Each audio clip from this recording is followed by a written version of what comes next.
A ver, la historia no siempre está en los libros, ¿verdad? A veces te la encuentras en sitios inesperados, casi como un perfume, algo que te llega y te remueve por dentro. Pues bien, la historia que vamos a desgranar hoy es de esas. Es la del Bolívar de Manuela. Y todo esto arranca con una situación que es, de verdad, para no creérsela. Fijaos, hace unos años, en un concurso literario en Argentina, aparecen dos cartas. ¿Y el jurado qué hace? Las descarta. Pero ojo, no porque piensen que son falsas, sino todo lo contrario. Las rechazaron así, tal cual, porque creyeron que eran auténticas. Claro, y aquí es donde una se para a pensar, ¿cómo puede algo ser demasiado auténtico? O sea, ¿qué significa eso? ¿Cómo es posible que una voz suene tan real que al final te parece imposible que alguien la haya creado? Esto es un misterio literario en toda regla, y vamos a intentar resolverlo. Vale, pues vamos a meternos en faena. Empecemos con la primera carta, la que supuestamente firma Manuela Sáenz. Y mirad, la voz que sale de aquí no es la de un personaje de libro de historia, para nada. Es pura pasión, un torbellino, la voz de un amor que está dispuesto a arrasar con todo. Hay una frase que lo clava. Esta. Necesito vivir la libertad que trajo su presencia. Es que es la clave de todo. La carta describe una transformación total. Para esta Manuela, conocer a Bolívar no fue una anécdota, no. Fue como si de repente pudiera respirar por primera vez. Un descubrimiento que le dio la vuelta a su vida por completo.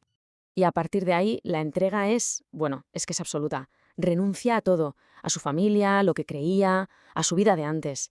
Y llega a un punto increíble. Pide que la consideren un hombre para poder unirse al ejército, diciendo que dentro de ese soldado hay una gran mujer. Es una devoción que se salta todas las normas de la época, vamos. Y el remate final es esta frase que es demoledora. Mi valija está lista para comenzar una nueva vida que ya no es mía. Es una rendición en toda regla. La vida que va a empezar ya no es suya, es de él, de la causa, de ese amor que se lo ha comido todo. Es una declaración de intenciones brutal, de una fuerza increíble. Bien, ya hemos visto a Manuela. Pero claro, ¿y Bolívar? Vamos a ver ahora la otra cara de la moneda, el Bolívar que vive en estas cartas. Y os adelanto que no vamos a encontrar aquí al héroe de bronce, al libertador de los libros de texto, ¿eh? Para nada. Es algo mucho más humano, mucho más frágil. Mirad, el contraste es clarísimo. Por un lado tenemos el mito, ¿no? La estatua, el decreto, el poder, la figura pública.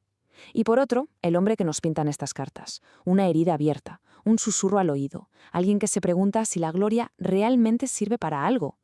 No es el comandante, no, es el hombre que tiembla en la intimidad. Vale, y aquí llegamos al quid de la cuestión. Si estas cartas suenan tan reales, pero a la vez tan fuera de su tiempo, ¿de dónde han salido? ¿Cuál es el truco? ¿De dónde viene todo este fuego, esta verdad que dejó al jurado con la boca abierta? El jurado, claro, se quedó totalmente desconcertado. La intensidad, el estilo, todo era demasiado íntimo, demasiado crudo para el lenguaje acartonado del siglo XIX. Tuvieron la sensación, la certeza casi, de que aquello no era un documento histórico. Y aquí por fin se resuelve el misterio. El autor no era un personaje del siglo XIX, era un poeta de nuestro tiempo, Antonio Valentín Díaz.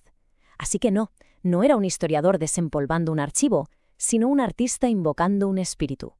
Y lo hizo con tantísima fuerza que su ficción se confundió con la pura realidad. Y todo esto nos lleva a una palabra clave, apócrifo. Que, a ver, normalmente significa que algo es de dudosa autenticidad, ¿no? Falso, vaya. Pero aquí pasa algo curiosísimo. El significado casi se da la vuelta.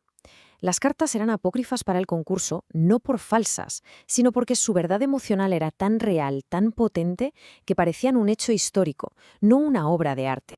Entonces, vale, si las cartas no son historia en el sentido estricto, ¿qué son? ¿Qué nos queda? Pues nos queda algo que quizá es incluso más profundo. La idea de que el arte, a veces, puede capturar una verdad que los documentos oficiales simplemente no pueden ni rozar.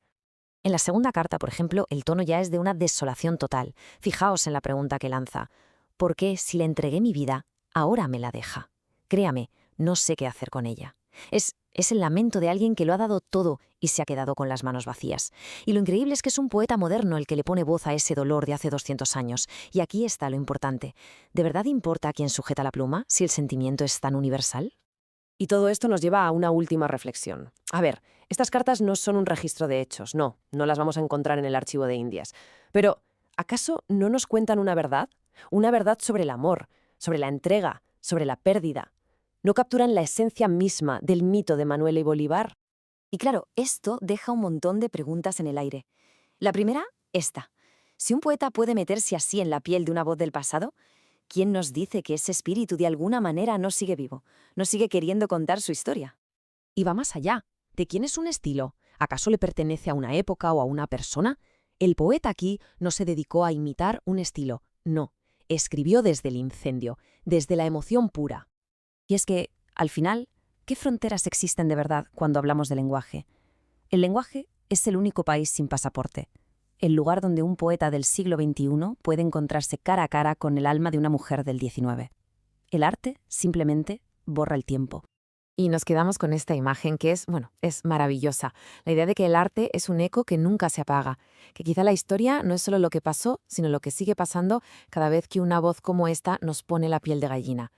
¿Quién sabe? Quizás si el agua se detiene, si todo se queda en silencio, es porque Manuela, a través de la pluma de otro, ha vuelto a responder.